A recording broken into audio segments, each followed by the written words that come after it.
What's up, everyone? This is James Young with JamesYoungPhotography.com, and I'm bringing you episode number 18 of Teaching Me How to Lightroom. Now, today we're going to be looking specifically right into the histogram.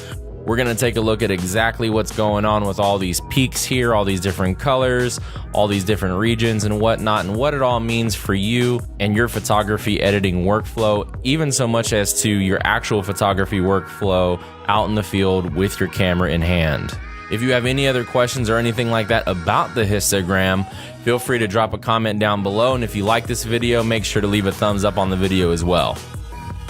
If you've been using Lightroom or Photoshop, or if you've been shooting for any amount of time, I'm sure at some point you've seen the histogram, or at least heard the histogram being talked about or mentioned, whether you're looking through the different settings in your camera or at the very top here of the Develop module in Lightroom. Now, the histogram can actually give us some really important information here, and I always highly recommend that photographers and editors pay a lot of attention to the histogram. Don't ignore this thing, it's really important, especially if you're using a camera screen that's extremely bright or extremely dark, or if you're using a monitor that's not calibrated. The histogram is going to give you an objective analyzation of what's going on in the tonality of your image. So check this out. I have this image here that I took. This is actually in my home studio here. This is actually a picture of the microphone that I'm using to record this video right now. And it's nothing particularly special, but there are a lot of colors going on in my office and things like that. So it provided a pretty cool case study, if you will, for the histogram. Now, going from left to right on the histogram, it's very similar to how the tone curve works, actually. At the very left, you have the blacks, and then as you move right a region, you move into the shadows. As you continue to move right, you hit this middle section here, and this is actually what your total exposure looks like. And as you continue to move to the right, you hit your highlights, and then all the way right, you hit your whites. Now, that's really your horizontal or your x-axis here on the histogram. From there, the higher up the values on this graph, the higher amount of total exposure is reached in that particular region. So let's take a look at this example here. In the left, you have a lot of exposure in the shadows, and on the right, you have a lower amount of exposure in the highlights and the whites, which typically makes sense.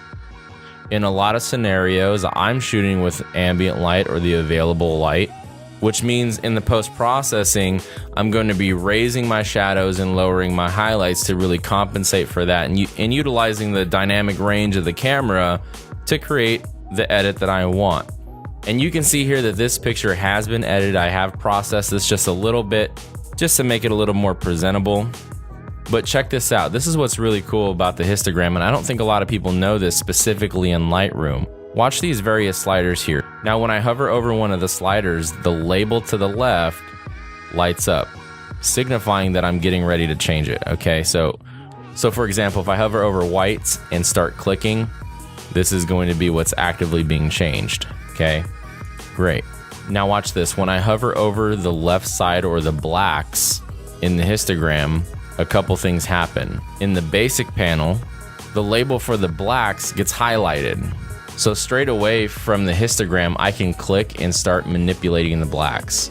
And you can see as I click and drag left and right, what's happening with the histogram. So I'm gonna press Command or Control Z to undo those changes. And as I make my way to the right, it does the same thing. So when I go over shadows, I can change the shadows. When I get to the exposure, I can adjust the total exposure, highlights, and whites as well. And that's really cool.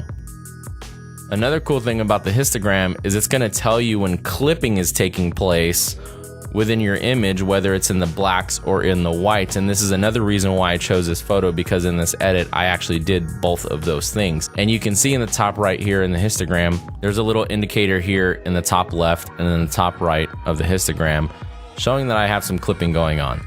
Now, let me explain myself in the top right here.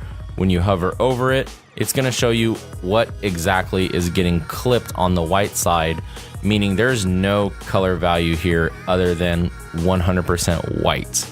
Now, obviously in this picture, you can see that it happens to be a white part of the picture. So that's okay with me. And then conversely, on the blacks, you can see the absolute darkest parts of the image here are getting clipped black. But the boom arm, the microphone, the trim on my PC tower, they're all black anyways. So I'm okay with very, very minuscule amounts of clipping there. But watch what happens if I take the blacks down a lot further.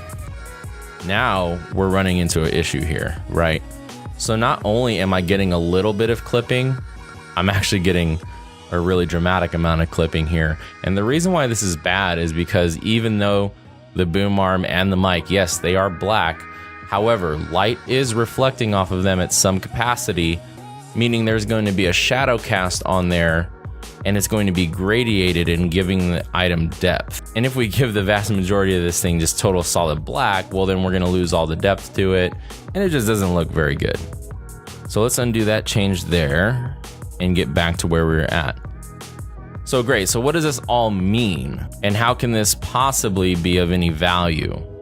Well, shoot, I'm glad you asked. It can be very important, especially when you're working with a lot of colors and you're doing color grading or something like that, and you're worried if something maybe is a little bit too dark or maybe a little bit too pronounced, and you don't have any other solid reference points.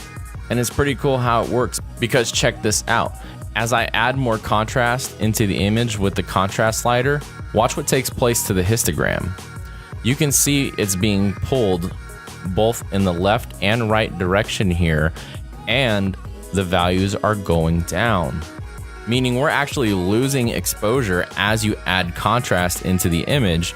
So knowing that, you're gonna have to compensate for that in some way by raising your values. But now what happens is you get more clipping on the right, more clipping on the left as well. And you could even press J on your keyboard to actively show both sides.